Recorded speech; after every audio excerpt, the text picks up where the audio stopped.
السلام علیکم ناظرین، آپ دیکھ رہے ہیں نسیم زہر پاکستان. یہ ہمارے اس سال کا آخری پروگرام ہے اور بہت آپ لوگوں کو نیا سال مبارک ہو. بہت دعائیں ہیں کہ پاکستان کے لیے یہ سال اچھا ثابت ہو. پاکستان کے لیے اچھا ثابت ہوگا جب ہم سب کے لیے بھی اچھا ثابت ہوگا. پاکستان بہت سے معاملات، بہت سے اچھے معاملات بھی ہوئے اس سال میں اور بہت سے پرابلمٹک بھی ہوئے which is part of any nation's life. بات اس وقت ہم یہ کرنا چاہتے ہیں دو تین چیزیں. ایک تو یہ کہ ایک تھوڑی سی جو ہم دیکھ رہے تھے کہ کانٹروورسی شروع ہوئی.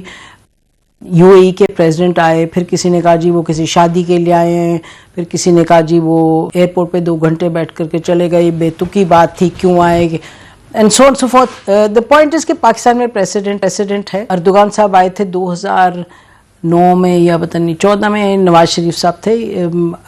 پریزیڈنٹ اردوغان آئے. He had a 2 hour long meeting at the airport. Policy کے کچھ ایشوز ڈسکس کیے and he went off. Similarly یہ جو یو اے ای کے پریزیڈنٹ تھے وہ اسی طریقے سے آئے. میرے خیال ہے 3 یا 4 گھنٹے وہ رہے ایئرپورٹ پہ. And the prime minister, the army chief, now the defence forces chief, وہ بھی موجود تھے وہاں. کچھ ڈیسیجنز ہوئی. یو اے ای کے ساتھ ہمارے تعلقات اہم ہیں اور اہم رہیں گے. اور یہ بھی کہتے چلیں کہ اس وقت خطے میں جو صورتحال ہے، کچھ ہمیں اگر آپ پریس کو دیکھیں تو سعودی عربیہ اور یو اے ای کے حوالے سے کچھ معاملات اٹھے ہیں. اور اسی پر ختم کرتے ہیں کہ پاکستان کا ایک رول ہے. ایک تو سیکیورٹی کے حوالے سے رول ہے اور ایک ڈپلومیسی کے حوالے سے بھی پاکستان کا اہم رول رہا ہے. پاکستان ہیز آلویز ایکسرسائزڈ اپنے دوستوں کے درمیان ایک اسٹریٹجک ریسٹرینٹ ڈپلومیٹک لیول پہ. تو Pakistan always plays the role of a creative bridge. تو اس میں بھی ہمارا خیال ہے کہ وہ بھی کچھ معاملات ہوں گے. حکومت تو کچھ نہیں اس پر کہہ رہی لیکن یہ ہمیں لگتا ہے. So in some ways this was an important trip. اور ہمارے معاملات ہیں یو اے کے لائسنس، وہ ویزا نہیں مل رہا ہے so on so forth. But anyway so this was the last important meeting اور ٹرپ آپ کہہ لیں کسی فارن ڈگنیٹری کی پاکستان میں. پاکستان انڈیا کے تعلقات آپ کے سامنے ہیں. جو جنگ ہوئی جس میں کہ وی کین اونلی سے تھینک یو انڈیا، کیونکہ پاکستان کو ڈیمونسٹریٹ کرنے کا موقع ملا اس کی جو ملٹری کیپیبلٹی ہے. اس کے بعد سے Pakistan is basically on the diplomatic security front. External things are looking up. Internally معاملات ہیں پیچیدہ اور چیلنجنگ ہیں. اکانومی از ون ایریا جس میں کہ آپ جب پڑھیں، جب اخبار اٹھائیں تو ایک طرف حکومت یہ کہتی ہے کہ جو میکرو سچویشن ہے وہ بہتر ہو گئی. ڈیفالٹ کی بات ہوتی تھی. نہیں ہوا ڈیفالٹ، ٹھیک ہے نہیں ہوا ڈیفالٹ، بٹ ادروائز انویسٹمنٹ کے کیا معاملات ہیں، فارن انویسٹمنٹ کتنی ہے، لوکل انویسٹر کانفیڈنس ہوا ہے یا نہیں، ریوائیو پی آئی اے کی پرائیویٹائزیشن ہوئی ہے. اس سب کے ساتھ ایک جو اپ بیٹ معاملہ ہے وہ ہے جی بٹ کوائنز کا، کرپٹو کرنسی کا. اور یکدم وہ ایک دم سے شور اٹھا کہ جی بہت کچھ پاکستان میں ہو رہا ہے. پاکستان از اے 3rd largest country in the world جہاں کے بٹ کوائن کا جو اس کا استعمال ہے، ٹریڈنگ اس کی ہو رہی ہے. کہا جا رہا ہے 2-2.5 کروڑ ینگسٹرز ہیں جو استعمال کر رہے ہیں. اور پھر یہ بھی کہا جا رہا ہے کہ جی it's going to be very good in the new economy. What does new economy mean? اور یہ کہ اس کے استعمال کیا ہو سکتے ہیں. ایک ہم نے دیکھا ایک صاحب نے لکھا اپنے آرٹیکل میں، ویری ویل نون رائٹر، انہوں نے کہا یہ تو جی جوئے کے علاوہ کچھ بھی نہیں ہے. تو واٹ ڈز دس مین؟ ہم نے پیچھے بھی ایک پروگرام کیا تھا آپ سے، ہم نے وعدہ کیا تھا کہ ہم اس پر گاہے بگاہے کرتے رہیں گے program, because we think that this is something which is important. We can only think it's important. ہمیں معلوم نہیں اس کے بارے میں کچھ، تو we try and get the best people for you. اور ہم کرتے رہیں گے یہ تاکہ آپ بھی سیکھیں، ہم بھی سیکھیں کہ یہ ہے کیا اور کتنا سگنیفیکنٹ ہے. We have with Asfar صاحب، senior economist, columnist, banker and so on so forth. Thank you so much for always for joining us. ہمارے ساتھ ہیں ناظرین مریم سلیم ملک صاحبہ، لائر ہیں، ڈیجیٹل ایسٹس پالیسی ایکسپرٹ. بہت شکریہ Maryam, warm welcome, first time on the show. اور ہمارے ساتھ ہیں اویس بلال صاحب، کو فاؤنڈر ڈاؤ پراپ ٹیک. بہت مشکل چیز نام ہے آپ کے، and you not here for the first time. Warm welcome to you as well. جی فاروق صاحب، سو بتائیے گا کہ where are we headed, what is all this? پہلی بات تو نسیم، 50-60 سال جو آپ نے اور میں نے جس پاکستان میں گزارے ہیں، نومبر کی 12 تاریخ سن 2025 اس کے بعد کا پاکستان یہ نیا پاکستان ہے. یہ وہ پرانا والا پاکستان نہیں ہے جس میں آپ اور میں رہتے تھے. Now we are all guessing نومبر 12 کو کیا ہوا. نومبر 12 کو 27ویں ترمیم 27th amendment. اب جھنڈا شاید پرانا ہے لیکن کمانڈ نہیں ہے. آپ نقشہ شاید پرانا ہو لیکن معاملات میں کمپیوٹر آپ سمجھ لیجئے کہ پرانا ہے لیکن اس کے اندر بالکل brand new soft where package جو ہے وہ نیا آ گیا. میں نے اپنی زندگی میں پاکستان میں یہ ہوتا نہیں دیکھا جو پچھلے چند مہینوں میں دیکھا جا رہا. کچھ قصیدے پڑھے ہیں جی, کچھ قصیدہ گوئی. آپ سوچئے کہ سینٹرلائزڈ پاور یہ آ گئی ہے پاکستان میں. عدلیہ کمپلیٹلی ریسٹرکچر کر دی گئی ہے. ریسٹرکچر تو بہت جنرس لفظ ہے لیکن بہرحال.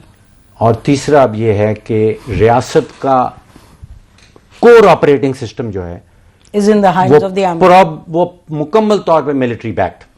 یہ چیزیں تینوں اکٹھی پاکستان میں پہلے کبھی ہوئی نہیں تھی. بالکل ٹھیک ہے. ایک سے بات تو آپ کی اس سے کوئی انکار ہی نہیں کر سکتا لیکن آپ اس سے آلریڈی یو ہیو کنکلوڈیڈ کہ well done but anyway well wait and سی.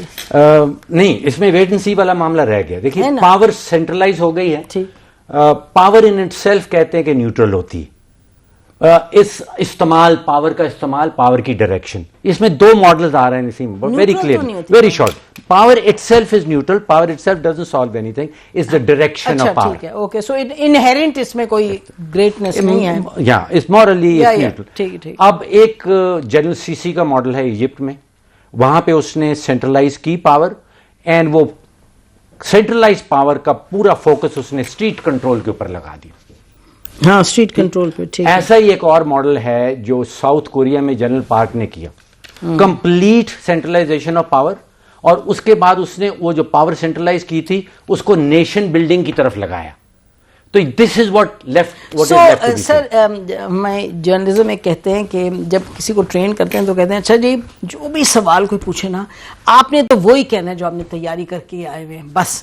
تو یہ دونوں سوچ رہے ہوں گے یہ ہمیں تو بلایا تھا کرپٹو کرنسی پہ لیکن لیکچر مل گیا. But anyway no, interesting ہے جو آپ نے کہا. تو آپ کا پوائنٹ یہ ہے کہ اب ہم اس وقت سی سی کے ماڈل کی طرف چلے گئے. اب time will tell whether we go to CC's model or to go to general. تو پھر آپ خواجہ آصف سے بڑھ کے آپ کہہ رہے ہیں you're not even saying hybrid. وہ تو کہہ رہے ہیں نا hybrid, آپ کہہ رہے ہیں hybrid نہیں. سر آپ کہہ رہے ہیں hybrid نہیں. اب آپ دیکھیے ایسے تقریباً 24 کے قریب آل ماڈلز ہیں جو میں نے اسٹڈی کیے ہیں, اس میں سے آدھے فیل ہوئے ہیں اور آدھوں نے صحیح ڈائریکشن لی. اچھا, back to your original question. دیکھیے that was context setting. انسانی تاریخ میں جو دو سب سے بڑی ایجادات ہیں وہ آرٹیفیشیل انٹیلیجنس اور بلاک چین. ہم بات کرتے ہیں crypto. Blockchain is a technology behind crypto. Crypto is a byproduct, وہ اس کے نتیجے میں تو آپ نے فوکس اور ہم نے فوکس کرنا ہے بلاک چین کے اوپر. دیکھیے آپ کی دکان, آپ کا دفتر, آپ کی ریئل اسٹیٹ, آپ کے سارے اسٹاکس, مجھے پتا آپ کے پاس بہت بڑا پورٹ فولیو ہے. اوہ استغفار, میرا کلیپس کر گیا سب کچھ. اچھا, آپ کی کار, یہ سب کار میرے پاس نہیں ہے, یہ سب کچھ بلاک چین میں جا رہا ہے. اب آپ اور میں ہیں بیبی بومرز, میرے رائٹ سائڈ پہ دو ویری اسمارٹ ملینیلز بیٹھے ہیں and I generally I'm here to learn from them. یہ مجھے بلاک چین کا سکھائیں گے. اوپننگ لیکچر تو آپ دے چکے ہیں ہسٹری وینکوور بہرحال. Over to them. نہیں بتائیے. نہیں, I wanted to just understand. آپ نے شروع میں کہا کہ ہیومن انوینشنز میں یہ سب artificial intelligence and blockchain. No but explain a bit تاکہ ویورز کو سمجھ آئے. What do you mean by that? اچھا ٹھیک ہے, میں بلاک چین ایک ٹیکنالوجی ہے اور کچھ لوگ کہہ رہے ہیں کہ فیوچر بلاک چین کے بغیر نہیں ہونے والا. نہ فیوچر ایگزسٹ کرے گا بلاک چین کے بغیر, اور اگر ہم اس ٹیکنالوجی کو امبریس, اس کو گلے نہیں لگاتے ہیں تو ہم کہیں نہیں رہیں گے. ٹھیک. اور وہ جیسے میں نے آپ کا کہا, یہ لوگ لفظ استعمال کرتے ہیں ریئل لائف ایسٹس, یعنی کہ آپ کی گاڑی, آپ کا مکان, آپ کا گھر, آپ کی گھڑی, everything is going blockchain. اور بلاک چین کو چلانے کے لیے کرپٹو چاہیے.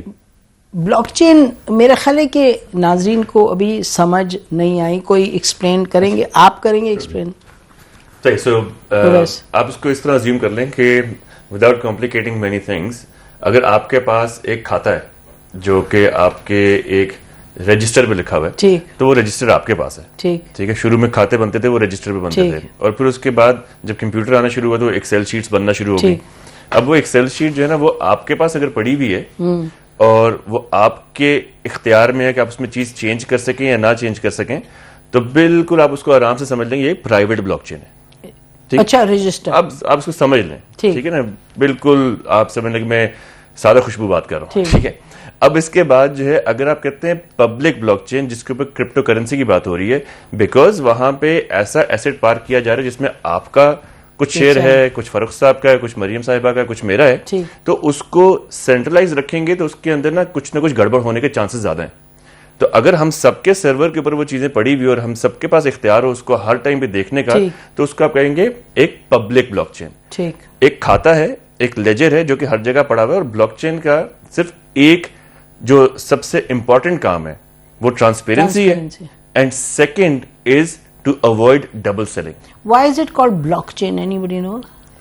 Right. So blockchain کو سمجھنے کے لیے یہ تھوڑا سا ٹیکنیکل سوال ہے. سو ٹیکنیکل سوال کے اندر نہیں میں تو بہت بیسک انگلش, why blockchain? سو جس طرح بلاک چین کا مطلب یہ ہوتا ہے کہ آپ کے پاس نا ڈفرینٹ نیٹ ورک کے اوپر جو ہے یہی جو ڈیٹا سیٹ ہے وہ ہر جگہ پہ پڑا ہوا ہے, اور جو پچھلے والا ڈیٹا ہے وہ اگلے والے سیٹ کے ساتھ ریفرنس ہوا ہوا ہے, تو آپ سمجھ لیں ایک چین بنتی ہے. اوکے, سو دا چین, جی اس کو اور آسان کر. دیکھیے میں شیئرز بیچتا ہوں آپ کو, آپ نے خریدے, یہ جو ٹرانزیکشن ہے اس کا ایک بلاک بن جائے گا, ایک بلاک. اوکے, تو that's why it's called blockchain. So more and more chains. Okay, got it. If I use like a layman kind of analogy, اگر roads جو ہیں ان کو آپ بول دیں کہ بلاک چین ہے, اور جو اس کے اوپر جو cars چل رہی ہیں you can use that کہ وہ کرپٹو کرنسی ہے. ٹھیک ہے, اور in a regulatory perspective تو governments پھر کیا کریں گی, if there's a bad driver they're not going to ban the road, they're going to put legislation around the driver, the car, traffic rules. So in the same way blockchain is not what is being regulated right now, that is just the technology. اوپر سے cryptocurrency is just one kind of use case on that blockchain جس کے اوپر اب ہم legislate کر رہے ہیں, اور بھی چیزیں آئیں گی اس پہ. اچھا ٹھیک ہے, اوکے, got it now. اچھا, سو آپ نے لیجسلیٹ کی بات کی, ابھی کچھ دیر پہلے آئی تھنک دسمبر میں one of my researchers telling me کہ دسمبر میں اپیرنٹلی کو بہت بڑا اسکیم کراچی میں اٹ واز ڈسکورڈ کہ پتہ نہیں کتنے $ملین کا, کہ کچھ لوگوں نے ٹیلی فون پہ کوئی اکاؤنٹس بنائے بائنانس کے وٹ ایور کچھ, اور they were just people were opening accounts ان کے کہنے پہ, putting in money and then they were basically running away with the money. تو تھوڑا سا یہ ایکسپلین کریں, how does this happen, is this part of the crypto, وہ کہہ رہی تھی کرپٹو کرنسی کا سحر جو ہماری ہے ریسرچ ہے. سو پہلے اگر آپ گلوبل ریگولیٹری لینڈسکیپ دیکھیں نا تو اس میں ایک چیز جو بہت کلیئرلی ایمرج ہوتی ہے وہ یہ ہے کہ the jurisdictions which are slow to legislate and bring regulatory clarity, ادھر اس طرح کے مسئلے ہوتے ہیں. So, for example, in our jurisdiction, the first regulation that came out was virtual asset ordinance in 2025. And even then, jaise aapne mention kiya, we were the third largest crypto adopters in the world. So just because the legislation wasn't there didn't stop us from moving forward. So now I think that as a priority, the government has realized that this whole space is not just a fringe topic anymore. So where جو ممالک سلو ہوتے ہیں regulation adapt کرنے میں لانے میں, ادھر اس طرح کے اسکیمز وغیرہ it's more likely for them to occur. اس لیے پاکستان میں اس طرح کا تو کیونکہ کوئی ریگولیشن نہیں ہے, کوئی مینیج نہیں کر رہا, تو اس طرح کے تو اسکیمز ہوں گے. تو this is what the government is moving towards. جب انہوں نے 2025 میں پہلی دفعہ لیجسلیشن پروملگیٹ کی, ناؤ دے نو کہ یہ اس طرح کے جو ٹاپک ہے ورچوئل ایسیٹس کی جو اسپیس ہے, it's no longer fringe topic, it is actually something جو نیشنل اور اکنامک پرائیورٹی ہے, سیکورٹی پرائیورٹی ہے. سو اور یہ تو کافی ظاہر ہے from the level of meetings that are going place, like the highest level of the establishment is meeting with CEO Binance. آپ کو پتہ ہے پرائم منسٹر کی بھی ملاقات ہوئی, فیلڈ مارشل کی بھی ان سے ملاقات ہوئی. سو اٹ جسٹ شوز کہ ہماری لیڈرشپ کس طرف جا رہی ہے and how serious they are towards bringing legislation in this space. Break لیتے ہیں ناظرین, بڑی اس پہ گفتگو ہو رہی ہے because really everybody is learning as we are going along. اور یہ بالکل بات ٹھیک کہی مریم صاحبہ نے کہ آپ دیکھیں کس لیول پہ انگیجمنٹ ہے. کچھ لوگوں کا کہنا ہے کہ کیونکہ ڈونلڈ ٹرمپ انٹرسٹڈ تھے, ان کی فیملی انٹرسٹڈ تھی, اور آپ کو یاد ہے ہمارے پاس بلال بن ثاقب تھے, ہم نے ان سے پوچھا بھی تھا, ان کی بھی کوئی تھوڑی سی انوالومنٹ تھی, but I mean surely it's not that, کیونکہ اس وقت ملک کے دنیا کے 20 ممالک ہیں جہاں کرپٹو کرنسی اور کافی زیادہ اس وقت استعمال میں ہیں, perhaps more than that. Break کے بعد بات کرتے ہیں. Stay with us.